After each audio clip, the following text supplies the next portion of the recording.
you can also invoke it into a two-wheel drift, because it almost pretty much goes into this almost like rear wheel drive mode. But my God, it shifts, I tell you.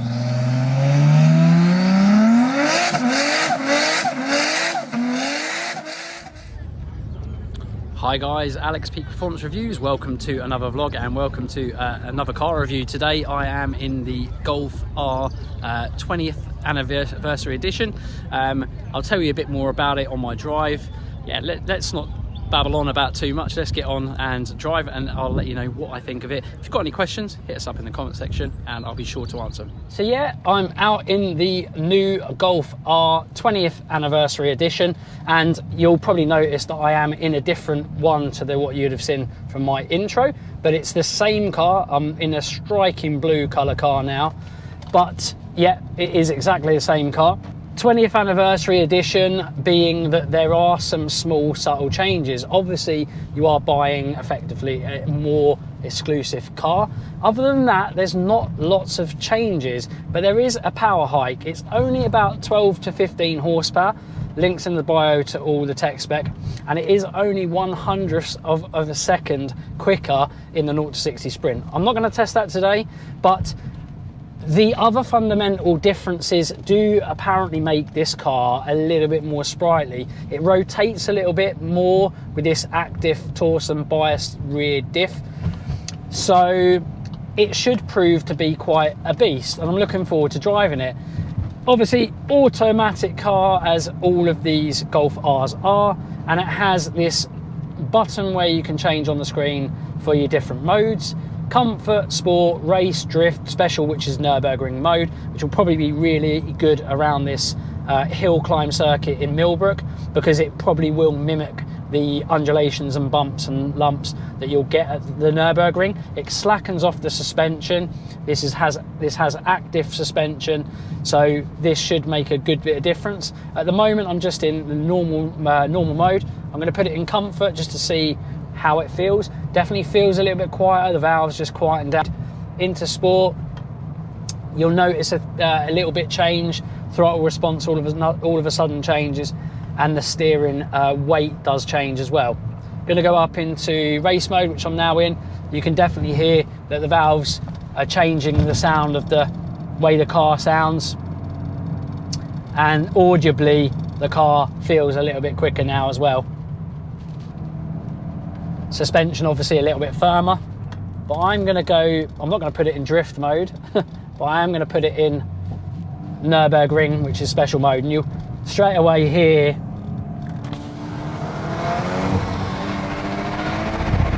the car revving a bit more and popping and banging.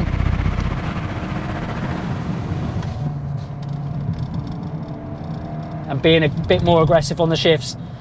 Brakes on this car are absolutely stonking. Big old brakes out of the factory, big calipers, very good braking performance. The brakes on this car are absolutely superb. All-wheel drive, as all Golf Rs are. They're famed for that. 2-litre EA888 engine with a little bit more power. It's kind of effectively been tuned to have a little bit more horsepower, a little bit more torque. And I tell you what, you do find yourself doing very quick speeds in this car so easily. It just effortlessly goes up to illegal speeds, and it has a really good chassis. Although some people will say some of the Mark 1 Golf Rs are a little bit safe, a little bit boring, they've slowly got better and better. It's a bit like the Audi RS3s. They've dialed down the understeer that you get from an typical all-wheel drive car, and they've somehow managed to make the car feel more Golf GTI-esque, I suppose.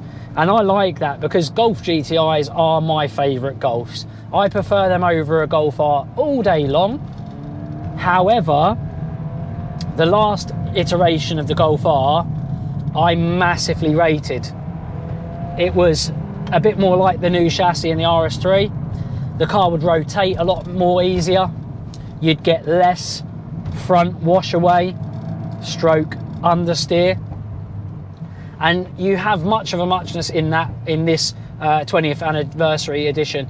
In fact, I don't know exactly what they've done, but this feels way better than even that last iteration I've had a drive in. Not only is the chassis better, there's been tweaks to the auto box, so the response is a little bit more sprightly. And I think unless you wake this car up, there is a lot of lag, I have to say. So you've got to kind of let the car do its thing. But once you get it going, it is a bit of a beast. Steering does sharpen up.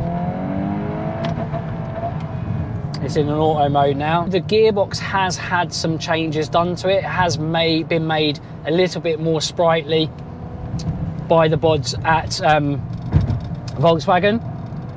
Apparently to the dismay of some of the engineers, because apparently what they've done is they've made the gearbox give you a bit more of a thud in the back. Like I say, to the dismay of some of the engineers. But I love, it's definitely more playful than it used to be, but the steering response and the feel of the rack is really, really nice. It's nice and tight. It's not as soft as the old one, which I like. There's a lot more feedback through the steering, which you can feel through the front wheels. And the communication from front to rear is really, really nice. It's a very neutral, safe feeling car, but you can invoke it into a little bit of naughtiness if you want. Obviously there is a drift mode which will allow you to, thanks to the active torque biasing differential, send 100% power to the rear wheels individually even, which you can see that it does do if you want it to. Obviously if you put it in a drift mode, which I'm not going to do, you could probably invoke it into a really amazing four-wheel drive drift. But you can also invoke it into a two-wheel drift, because it almost pretty much goes into this almost like rear-wheel drive mode. But my God, it shifts, I tell you. It is a quick car, and it covers ground so impressively. And it is really easy to drive fast. That's the one comment I would make for this car.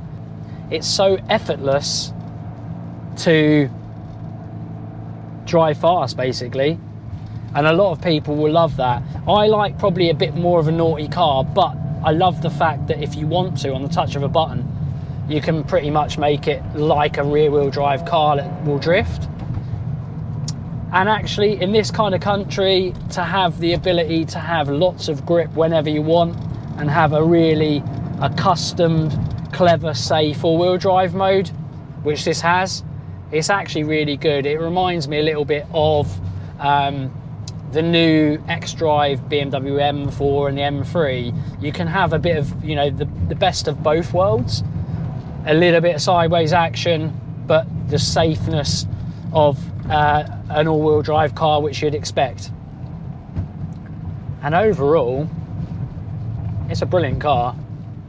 Let's give it a little pin, let's see. Yeah, it's quick. I mean, like I say, there's a little delay. I think you can wake it up if you put it in a manual mode and you drop down the gears. Obviously, you can get it in gear singing a lot easier. But there is a little bit of a delay. Again, it probably is from that software change where you kind of get a bit more of a thud in your back. But it makes for kind of a bit of a theatre in the way it kind of hits as it does the gear changes. But overall, this is a very dailyable car. It's a very, very good rounded car. Has great legroom in the rear, good height space for rear passengers, and also it has incredibly decent boot space as well. So overall, this is a very, very livable daily type car, a car that you could live with on a daily basis, and it does everything really, really well. And I'm going to let the car do the talking now. We're in Nürburgring mode, and let's push it on.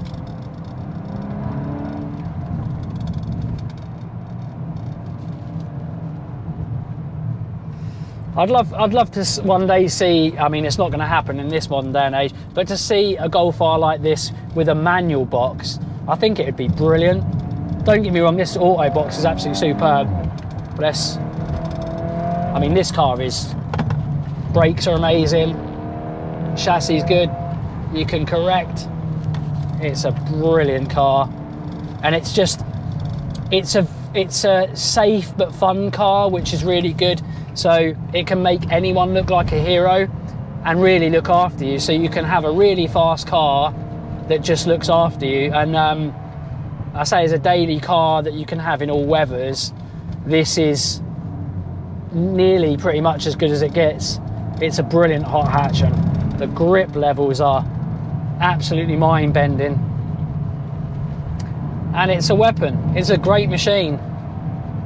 And as hot hatches go, I'm really impressed. And it's bringing a smile to my face, so great grip levels around there.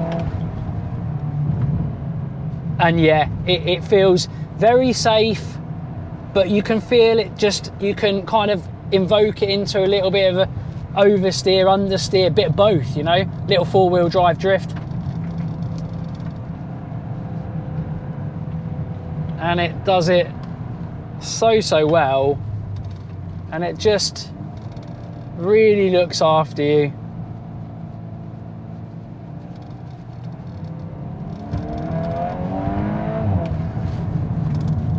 Confidence inspiring brakes, lovely brake modulation, suspension, let's have a look. Whee! Nürburgring mode coming into its own there, over the crest of a brow. And just licks it up time and time again.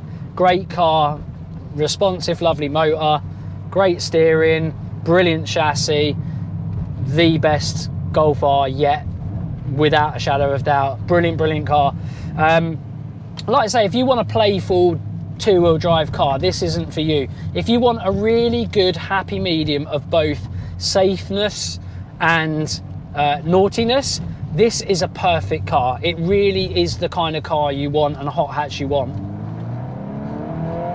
And it bloody well goes, I tell you.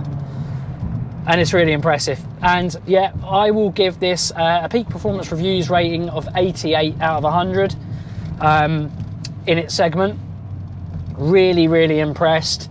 If you're interested in getting one and it's something that's right up your street and it ticks your boxes, I don't think you're going to be too disappointed whatsoever. It is the most complete Golf R without a shadow of a doubt by a country mile. So if you're in the market for something like this, don't think about it, go out and get it. It has great flexibility in the modes, from really being comfort to seriously naughty with the drift and the Nürburgring mode.